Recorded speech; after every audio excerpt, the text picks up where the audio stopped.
கௌரவ உறுப்பினர் கணேசன் அவர்களாலையும் இந்த பிரேரணை தொடர்பாக நாளைய தினம் நடைபெறும் சபை மாதாந்த அமர்வில் பின்வரும் விடயங்களை பிரேரணையாக சமர்ப்பிக்கின்றேன். சில தவிர்க்க முடியாத காரணங்களால் உரிய காலத்தில் பிரேரணைகளை சமர்ப்பிக்க முடியவில்லை. ஆகவே நமது அதிகாரத்தை பரிசீலித்த பிரேரணை சபை எடுத்துக் கொள்ளுமாறு கேட்டுக்கொள்கின்றேன்.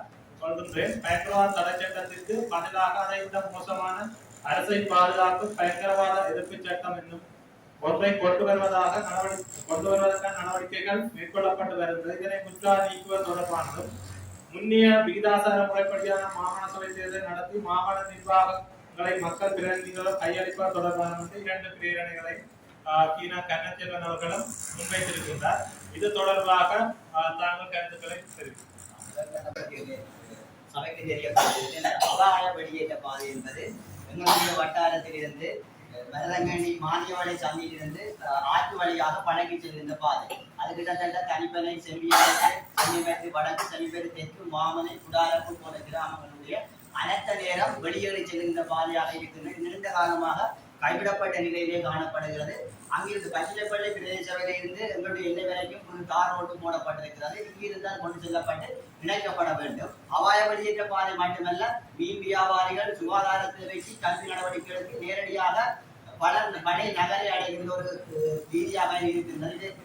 சுற்றி செல்கின்ற பாதை குறைவடைகின்றது. நிறைய நன்மைகள் இருக்கின்றன. இனிவரும் காலங்களில் அனர்த்த முகாமைத்துவ பிரிவினூடாகவும் வேறு எங்காவது நிதி விடுவிக்கப்படுகின்ற பொழுது அதனை முன்னுரிமைப்படுத்தி செய்ய வேண்டும் என கேட்டுக்கொண்டு அடுத்த காலையில் இது தொடர்பாக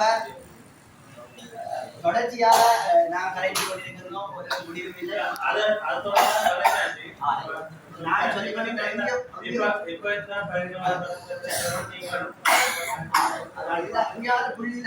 கால்நடையை 6 புள்ளியில ஸ்டார்ட் பண்ணுவோம். ஸ்பீக்கர் அறிவிப்போம். கால்நடை பண்ணையாளர்களை பாதுகாப்பாக வச்சிருக்கோம். நாங்க சட்டத்துக்கு பயப்படுறோம், அவங்க சட்டத்தை கடைபிடிப்பாங்க. அவங்களுக்கு பயப்பட எங்களை சட்டத்துக்கு அவ பயப்படும். மாறி நடக்கக்கூடாது. எங்களுக்கு சட்டம் இருக்கு. சட்டத்தை நான் கையில் வச்சுக்கொண்டு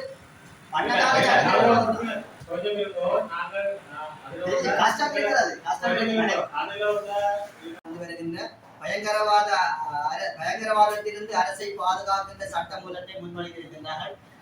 முதலிருக்கின்ற PTA முற்றாக நீக்கப்படுவதுடன் புதிதாக கொண்டு வரப்படுகின்ற சட்டம் மூலம் சட்டமாக்கப்படுவதற்கு முன்னால் அது வாபஸ் பெறப்பட வேண்டும் என்பதை நான் குறிப்பிடுகின்றேன். கடந்த 45 ஆண்டுகளாக இலங்கையிலே நடைமுறையில் இருந்த இந்த PTA என்கிற சட்டத்தினூடாக இலங்கையில் வாழ்கின்ற எல்லா மக்களையும் பாதித்திருக்கின்றது. குறிப்பாக சிறுபான்மை மக்களாகிய தமிழர்களை சிறையில் வாழ வைத்திருக்கின்றது, காணாமலாக்கப்பட வைத்திருக்கின்றது. எங்களுடைய மக்களை பெரிய சீரழிவுக்கு உட்படுத்தி இருக்கின்ற சட்டம் இந்த சட்டம். எனவே இந்த சட்டம் நல்லாட்சி அரசாங்கம் காலத்தில் இருந்தால் தற்பொழுது இந்த காலத்தில் இந்த புதிதாக பொறுப்பேற்றிருக்கிற இந்த அரசாங்கம் என்ன சொல்கிறது என்று சொன்னால், கடந்த காலங்களிலே எங்கள் தமிழரசு கட்சி எடுத்த இந்த PTA-க்கு எதிராக எங்களுக்கு பின்னால் இருந்து இதை இல்லாமல் செய்வதர்கள் தற்பொழுது ஆட்சியில் இருக்கின்றார்கள். அவர்கள் கூட இதை நடைமுறைப்படுத்த ஒழிப்பதற்கு பின்னிக்கதை காணக்கூடியதாக இருக்கின்றது.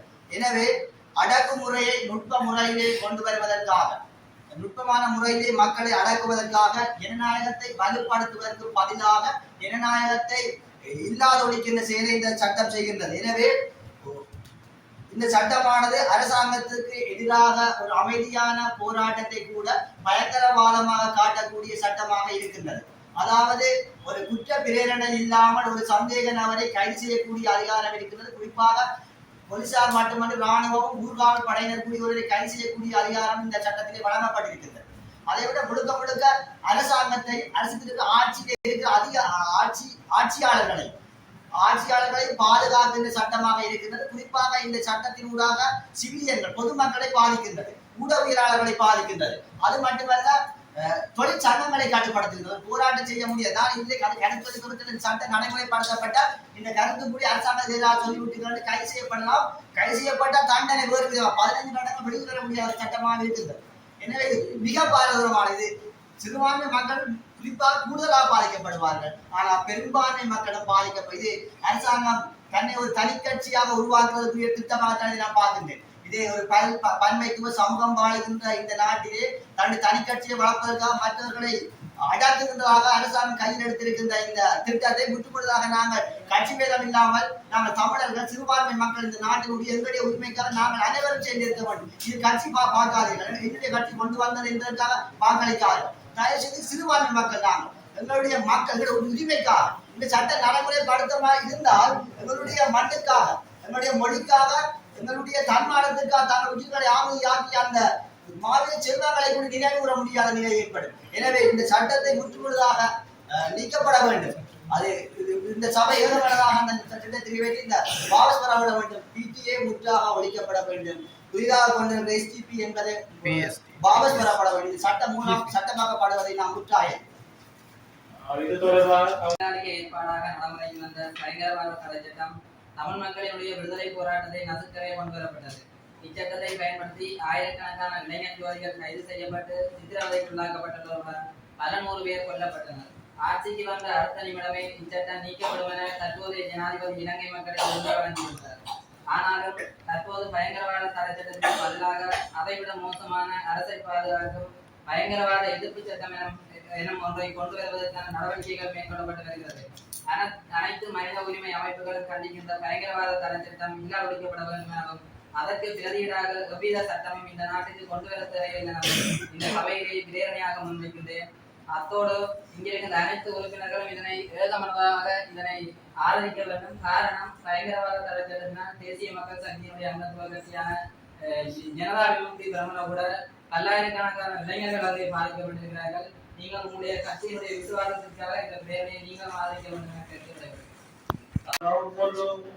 இந்த சிறுபான்மையின மக்களாகிய எங்களுக்கு, அதுவும் பொதுவாக இந்த தமிழ் மக்கள் ஒவ்வொருவருக்கும் தெரியும், இது கட்சி பேதம் மறந்து இது ஒரு தமிழனாக நாங்கள் ஒரு சிறுபான்மையின மக்களாக ஒடுக்கப்பட்ட, அதாவது பேரினவாத ஒடுக்கப்பட்ட மக்களாக இந்த பிரேரணைக்கு எதிரான தீர்மானம், இந்த பிரேரணைக்கு ஆதரவாக ஒரு தீர்மானம் நிறைவேற்றப்படும். ஏனென்றால் இது ஒரு பாரதூரமான நான் நம்புகிறேன்.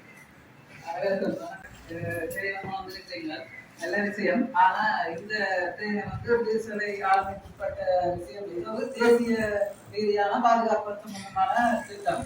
அதை நாங்க இதுல தீர்மானமா எடுக்கிறது நாங்கள் இதுல விருப்பம் இல்லை. அதாவது நாங்க இதை நாங்களும் கண்டன தீர்மானமாக எடுக்கலாம். கொண்டு வர முடியும்.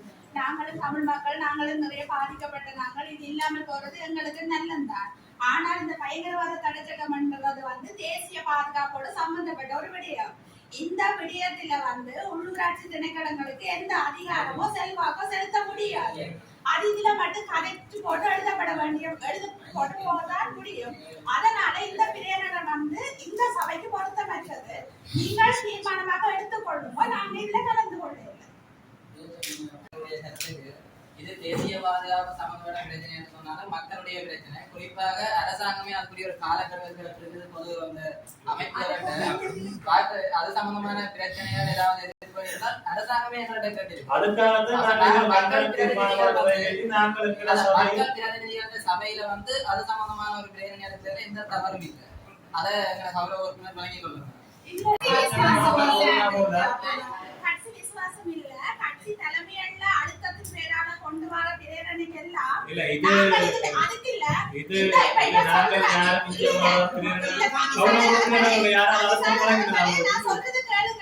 என்னன்னு சொன்னா இவர் சொன்ன மாதிரி அதுக்கு காலக்கெடு கொடுத்திருந்தது. போன 23ஆம் தேதி மட்டும் எல்லா மக்கள், அந்த சட்டத்துல சார்ந்த அதிகாரிகள் மற்றும் புத்திஜீவிகள் எல்லார்கிட்டையும் ஆலோசனை கேட்டிருந்தவர். இந்த சபையில இருக்கிற யாராவது அது சம்பந்தப்பட்டு ஏதாவது நீங்கள் நீதி அமைச்சருக்கு நோட்டீஸ் அனுப்பி இருக்கீங்களா? அதுக்கு இருக்கா உங்கள்ட்ட? இந்த அதெல்லாம் முடிஞ்ச மக்களின் பிரதிநிதிகள் என்ற அடிப்படையிலே எங்களுடைய தமிழினம் அரை நூற்றாண்டுக்கு மேலாக ஒரு அடிமைப்பட்ட இனமாக இருக்கின்ற சூழ்நிலையிலே நாங்கள் சாத்வீக வழியிலே போராடி ஆயுத வழியிலேயும் போராடி கொண்டிருக்கின்ற நேரத்திலே பயங்கரவாத தடை சட்டத்தால் எங்களுடைய அப்பாவி இளைஞர்கள் கைது செய்யப்பட்டு காணாமலாக்கப்பட்டிருக்கிறார்கள். அதே போல பலர் இன்றும் சிறைச்சாலைகளிலே வாடிக்கொண்டிருக்கிறார்கள் நம்மளுடைய விடுதலைக்காக. ஆகவே அரசாங்கம் குறிப்பிட்டது போல நாங்கள் ஆட்சிக்கு வந்தவுடன் பயங்கரவாத தடை சட்டத்தை நீக்குவோம் என்று கூறியிருந்தும், ஆனால் இதுவரை காலம் எங்களுடைய அரசியல் கைதிகள் தற்போதும் சிறைச்சாலைகளிலே வாடிக்கொண்டிருப்பது மிகவும் கவலைக்குரிய விடயம். ஆகவே இன்று அதை பயங்கரவாத தடை சட்டத்துக்கு மாற்று சட்டமாக புதிய சட்டவரைவு கொண்டு வருவதற்கான முயற்சி முன்னெடுக்கப்படுகின்ற சூழ்நிலையிலே இந்த புதிய முயற்சியானது முற்றாக அந்த வாபஸ் பெறப்பட வேண்டிய ஒரு சட்டம் தான் இந்த புதிய பயங்கரவாத திருத்த சட்டமானது. எங்களுடைய நாட்டிலே பயங்கரவாத தடை சட்டம் என்பது 2009ஆம் ஆண்டுக்கு பிற்பாடு தமிழர் தாயக பிரதேசத்திலே எவ்விதமான ஒரு ஆயுதம் தூக்கிய போராட்டமோ எதுவிதமான அச்சுறுத்துகின்ற செயல்பாடுகளோ எங்களுடைய தாயக மண்ணிலே இடம்பெறவில்லை. ஏன் தற்போது இந்த பயங்கரவாத புதிய திருத்த சட்டத்தை கொண்டு வருகின்றார்கள் என்றுதான் நாங்கள் கேள்வி கேட்டுள்ளோம். உண்மையிலே எங்களுடைய நாட்டிலே நாங்கள் சிறுபான்மையினமாக இருந்தாலும் நாங்கள் சுதந்திரமாக சுபீட்சமாக எங்களுடைய மண்ணிலே நாங்கள் வாழ வேண்டும் என்ற எங்களுடைய அவாங்கங்களிடம் இருக்கிறது. ஆகவே எங்களை நிம்மதியாக நீங்கள் வாழ விடுங்கள். நாளைக்கு நாங்கள் சாத்வீக வழியிலே போராடுகின்றோம் என்றால் எங்களை கைது செய்து சிறையில் வைப்பதற்கான ஒரு ஒத்தியாகவே இந்த புதிய பயங்கரவாத திருத்த சட்டம் அமைகின்றது. ஆகவே நாங்கள் மக்களுடைய பிரதிநிதிகள் என்ற அடிப்படையிலே எங்களுடைய ஒரு கோரிக்கையாக ஒரு கண்டன தீர்மானமாக நாங்கள் இந்த சபையிலே வைப்பதற்கான ஒரு ஜனநாயகமான கடமை எங்களுக்கு இருக்கின்றது. இல்லை என்றால் நாங்கள் இந்த சிறையிலே இருக்கின்ற கைதிகளுக்கோ அல்லது ஒரு சாத்திய போராட்டத்தை நசுக்குகின்ற செயற்பாடுக்கு துணை போவர்களாகவே நாங்கள் அந்த பிரதிநிதிகளாக இருப்போம். ஆகவே இந்த புதிய பயங்கரவாத சட்ட திருத்தத்தை கொண்டு வருவதற்கு நாங்கள் வன்மையான கண்டனத்தை தெரிவித்த போது எங்களுடைய மண்ணிலே நாங்கள் சுதந்திரமாக சுபீட்சமாக வாழ இந்த பயங்கரவாத தடை சட்டம் எங்களுடைய நாட்டிலே தேவையற்றது. இதனால் கௌரவ உறுப்பினர்கள் கூறியது போல சிங்கள இளைஞர்களும் அங்கு ஆயுதம் தூக்கி போராடி அவர்களும் இதனால் பாதிக்கப்பட்டிருக்கின்றார்கள். அந்த பாதிக்கப்பட்ட மக்களுக்கு தான் தெரியும், பாதிக்கப்பட்ட இளைஞர்களுடைய தாய் தந்தையருக்கு சகோதரர்களுக்கு தான் தெரியும் எப்படி பாதிக்கப்பட்டிருக்கின்றோம் என்று. ஆகவே இந்த விடயத்திலே அரசாங்கம் ஒரு கவனத்தை செலுத்த வேண்டும். எங்களுடைய பிரதேச சபையில் கண்டன தீர்மானத்தை கொண்டு வருவதில் நானும் அதற்கு உடன்படுகிறேன். நாங்கள் மக்கள் பிரதிநிதிகள் எங்களுடைய சபையிலையும் நாங்கள் இதால நேரடியாக பாதிக்கப்பட்ட குடும்பம், நேரடியாக பாதிக்கப்பட்ட மக்கள், பாதிக்கப்படாத சில சில தமிழர்கள் இருக்கார், அது அவர்களுடைய விதிவிலக்காக இருக்கிறார். நாங்கள் அதுக்காண்டி நாங்கள் தமிழர்கள், நாங்கள் சிறுபான்மையினர், நாங்கள் இதனால் பாதிக்கப்பட்ட மக்கள், பெரிய எதிர்காலத்தை பாதிக்கப்படக்கூடிய இந்த சட்டங்களை நாங்கள் எதிரானவர்கள் கண்டன தீர்மானத்தை கண்டனமான இந்த சந்தர்ப்பத்திலே அதற்கு இதுக்குரிய சந்தர்ப்பம் அவர்கள் பயங்கரவாத எதிர்ப்பு சட்டம் புதிய சட்டத்தை கொண்டுள்ளார்கள். நாங்களும் இதுக்கு எதிரானவர்கள் கண்டன தீர்மானத்தை நாங்கள் நிறைவேற்றுவார்கள் சபைக்கு அதிகாரிகள் அந்த அடிப்படையில் அனைவரும் இதுக்கு யாராவது இந்த பிரேரணைக்கு தீர்மானம் நிறைவேற்றுவதற்கு எதிர்த்து நான் தெரிவிக்க முடியும். ஆதரவு என்று சொன்னால் அனைவரும் நாங்கள் ஆதரவை தெரிவித்து பயங்கரவாத சட்டம் விதமான சட்டங்கள் இருக்கு. இது நாங்க சொல்றது இந்த சட்டம் இது சம்பந்தமானது எங்களோட சபையில எடுக்கப்பட வேண்டிய விஷயம். இது அதனால நாங்க இந்த தீர்மானத்திலிருந்து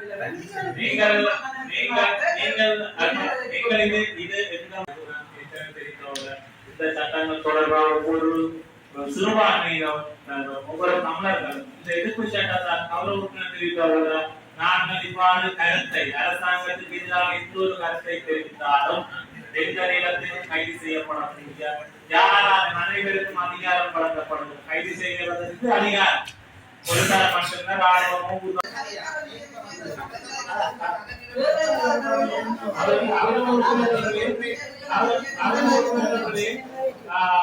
தொடர்ச்சியாக அவர்கள் தேர்தல் காலத்திலே நீக்குவோம் இப்ப நாங்கள் இருக்கிற சபையிலே இதுக்கு கண்டன தீர்மானத்துக்கு இந்த பிரேரணைக்கு எதிரானவர்கள் நீங்கள் எதிர்ந்தால் தெரிவிக்கலாம். இது நீங்கள் ஆதரவு என்பதான் சொல்லலாம். இல்லாட்டி ஆதரவு நாங்கள் கையெழுத்தணும், ஆதரவு நாங்கள் கையெழுத்தணும். இந்த பிரேரணை இந்த கண்டன தீர்மானமாக நிறைவேற்றுவதற்கு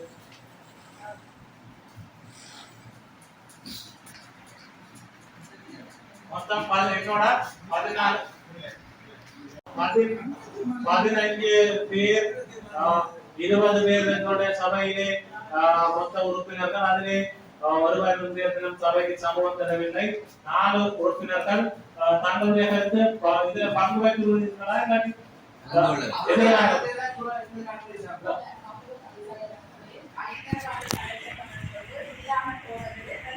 இல்ல இல்ல இல்ல இல்ல இல்ல நான் சொல்ல பாருங்க இந்த சபைக்கு இது சொல்றது இல்ல கௌரவ உறுப்பினர் எந்த சொல்றாங்க சொல்லிட்டீங்க உங்களுடைய கருத்து சொல்லிட்டீங்க அதான் சொல்ல வரேன். அதனால நான் கலந்து சரி அதுதான் கேக்குறேன். 2 தீர்மானத்தை கொண்டாங்க. இந்த விடயத்தை நீங்க சபைக்கு எடுக்கிறீங்களா? இதுக்கு வந்து எனக்கு 2 தீர்மானத்தை இல்ல இல்ல நான் கொஞ்சம் இருந்தோம் உங்களுடைய எத்தனை பேர் ஆதரவானார்கள் நிறைவேற்றுவதற்கு விருப்பமற்றவர்கள் யார் மிச்சாரு